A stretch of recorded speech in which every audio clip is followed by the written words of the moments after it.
DJ టిల్లులో Jonnalagadda సిద్ధార్థకి ఏవైనా మంచి memories ఉన్నాయా మీకు ఆ మూవీకి సంబంధించి అతనితో కానివ్వండి? ఆ సినిమాలో నాకు అవకాశం రావడమే ఒక మంచి మూమెంట్. ఇంకా తర్వాత మాకు అసలు ఆ ఆర్టిస్టులతో ఎవరితో కూడా పెద్ద ఇంటరాక్షన్ ఏం లేదు ఇప్పటి వరకు కూడా. సెట్లో కలవటము, మన వర్క్ చేసుకోవటము, ఆ తర్వాత ఎవరి దారి వారిదే. ఓకే. అంతా ఒకటి. దానికి కారణం ఏంటంటే రెండవది నాకు చొచ్చుకుపోయే స్వభావము, దూకుడు స్వభావము, దుందుడుకుగా ముందుకు వెళ్ళి అందరితో మింగిలైపోయే స్వభావం నాకు లేకపోవడం కొంత. నా లిమిట్స్ తెలుసుకొని నేను నా లిమిట్లో ఉండటం అనుకునేది కొంత. లిమిట్స్లో ఉండటమే నాకు ఇష్టం madam. Why should be cross our limits. ఈ సినిమా రంగం ఇది. ఎక్కువ మాట్లాడితే ఎక్కువ మాట్లాడి అంటారు, తక్కువ మాట్లాడితే ఏమిటి మాట్లాడలేదు అంటారు. కాబట్టి సైలెన్స్గా ఉండడం బెటర్. నేను ఒకటే పాలసీ ఉపయోగిస్తాను మేడం. నా వెంట ఒక న్యూస్ పేపరు, ఒక బుక్ తీసుకొని వెళ్తాను నేను లొకేషన్కి. నా వర్క్ లేనప్పుడు శుభ్రంగా ఒక కుర్చీ తీసుకొని పోయి పక్కన కూర్చుంటాను, అవి చదువుకుంటూ కూర్చుంటాను అంతే. నా దగ్గరికి ఎవరైనా వస్తేనే మాట్లాడతాను, లేకుంటే మురిదన విలువండి అని అంటే అక్కడ జరిగేదంతా వింటుంటాను. నేను సెట్కు దూరంగా ఉండను, దగ్గరలోనే ఉంటాను. పిలవండి అన్నప్పుడు ఎవరు నా దగ్గరికి రాకముందు నేను వేచి సెట్లోకి వెళ్ళిపోతాను, నా పని చేసుకొని వచ్చేస్తాను. వేణుగారిని అసలు అనుకున్నారా డైరెక్టర్గా? ఎందుకంటే మనందరికీ కమెడియన్గా తెలుసు. ఇంత మంచి మూవీ, ఈ కథని ఇంత బాగా నరేట్ చేయగలుగుతారు, ఇంత బాగా తీయగలుగుతారు అని మీరు ఫస్ట్ అసలు ఏమనుకున్నారు? అంటే ఫస్ట్ ఏమో, సార్ మీరు నారాయణ క్యారెక్టర్ ఉంది, ఈ క్యారెక్టర్ మీరే వేస్తున్నారు, మీరు అక్కడ ఫిక్స్ అయిపోండి సార్, ఏ మార్పులు చేర్పులు లేవు, నేను మిమ్మల్ని ఓకే చేసుకుంటున్నాను అన్నారు. కథ చెప్పడం అనేది ఆయన సినిమా స్టార్ట్ అయిన తర్వాత షూటింగ్లో చెప్పారు. షూటింగ్లో చెప్పారు. ఇంకోటి ఏంటంటే ఇక్కడ అందరూ కూడా నేను వేణు కమెడియను, జబర్దస్త్ కమెడియను అని చెప్పేసి అని అంటుంటారు. కమెడియన్ అనేది ఆయన ఒక స్కిట్స్ చేసి ఆయన వ్యవహారం, ఆయన జీవన విధానం, జీవన భృతి అది. కానీ ఆయన లోపల ఒక నటుడు, ఒక రచయిత, ఒక దర్శకుడు అలాగ దాగి ఉన్నాడు మేడం.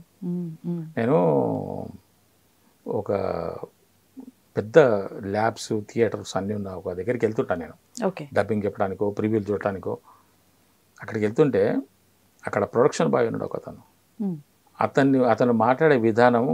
ప్రొడక్షన్ బాయ్ అంటే వెళ్తే క్యాంటీన్లోకి వెళ్తే మనకు భోజనాలు వడ్డించేవాడు, టిఫిన్ ఇచ్చేవాడు, కాఫీలు ఇచ్చేవాడు. అతను మాట్లాడే విధానం ఏంటి, అతను ఒక పెద్ద దర్శకుడు ఉన్నాడు. కానీ ఏం చేస్తాం, ఆయన అక్కడ ఉన్నాడు. ఏంటి సార్ మీరు అని అంటే ఆయన ఏదో చెప్తుంటాడు బాబు. అట్లాగా ఏ పుట్టలో ఏ పాముందో తెలియదు. వేణు లోపల అటువంటి దర్శకుడు ఉండడన్న సంగతి ఇప్పుడు అర్థమైంది మనకు. మొదట ఈ మూవీకి కూడా ఏదో సెన్సార్ ప్రాబ్లం అయిందని చెప్పేసి విన్నామండి కొన్ని సీన్స్కి, నిజమేనా? Not at all. 2 డైలాగులు తీసేయమన్నారు అంతే, 2-3 డైలాగులు తీసేయమన్నారు అంతే. ఆ డైలాగులు కూడా మార్చమన్నారు అంతే తప్ప అవి ఉండకూడదని లేదు. అవి నేను వాడినాయి, ఆ 3 నేను వాడినాయి. మీ డైలాగ్స్ 2 డైలాగులు నేను వాడినాయి. ఒకటి మేనత్త క్యారెక్టర్ వేసిన, పోచావ క్యారెక్టర్ వేసిన ఆవిడ వాడింది ఒక మాట. మిగతా 2 నేను. అసలు దాంట్లో ఒకటి నేను ఇది షూటింగ్ అప్పుడు కూడా వేణు ఉండి, అన్న అది అనకూడదేమో అని అన్నాడు. అనొచ్చు తమ్ముడు, అంత అవసరమైతే దాన్ని అప్పుడు తీసేయచ్చు, కానీ దానికి ఫోర్స్ ఉంటుంది అని చెప్పేసి అని చెప్పిన. నేను నా బావమరిది ఇద్దరము, అతను నన్ను కొంచెం గేలి చేసినట్టు, ఎగతాళి చేసినట్టు తప్పించుకొని పోతున్నాడు, ఇతను దమ్ముంటే నువ్వు చేసి చూపించు అని చెప్పేసి అని ఒక సిచ్యువేషన్ ఉన్నది. అప్పుడు నాకు కోపం వస్తానమాట. వాడు ఎట్లాగో నా బావమరిదే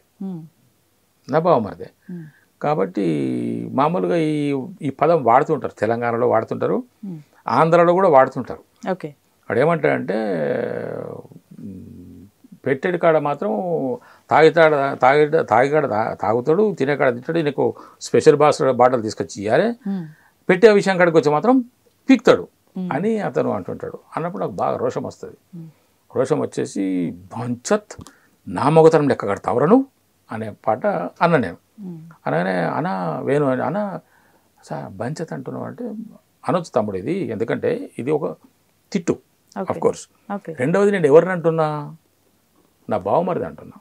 నేను ఎవరిని తిడితేనేమో నువ్వు నా చెల్లెను అక్కని ఎట్లా తిట్టినావు అని అనొచ్చు. ఇక్కడ వాడి చెల్లెని నా భార్య కాబట్టి ఇది అప్రాపరియేటే ఉంటుందేమో, అంతగా అయితే అప్పుడు దాన్ని మార్చుకోవచ్చులే అని అప్పుడు జరిగిన చిన్న ఆలోచన జరిగింది, డౌట్ వచ్చింది.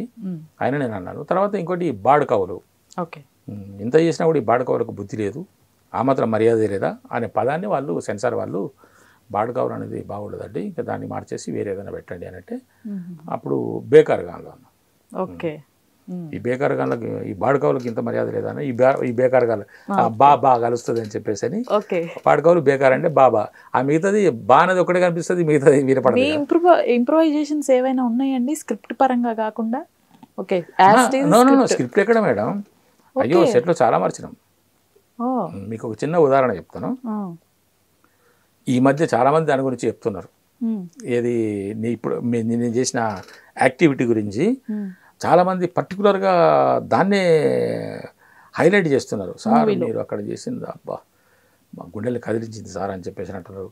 ఈ లేడీస్ కొంతమంది ఫోన్లు చేసినప్పుడు సార్ దాన్ని అబ్బా ఏం చేశారు సార్ మీరు అని అంటున్నారు. అదేంటంటే లాస్ట్కు క్లైమాక్స్లో ఆ బుడగజంగల వాళ్ళు కుమరయ్య ఆత్మలాగా ఒక పాట ఎత్తుకుంటారు. అల్లుడ అనేది పెద్ద కొడుక ఐలయ్య, చిన్న కొడుక మొగలయ్య, కోడల సుజాత అని ఇంకేదో అని బిడ్డ లచ్చవా అని చెప్పేసి అని అంటుంటారు. అది 2-3 రోజులు జరిగింది మేడం. అదంతా కూర్చొని విసుగొస్తుండే. ఇంకా అక్కడ కూర్చున్నాం, ఇట్లా కూర్చున్నా ఆమె మాట్లాడుతూ అల్లుడ నారాయణ అన్నది. నేను ఒకసారి అలా అది రికార్డ్ అయింది. అది చెప్పింది కాదు, అనుకోకుండా అప్పటికప్పుడు వచ్చిన ఫీల్. అల్లుడా నారాయణ అని తలలేపిన.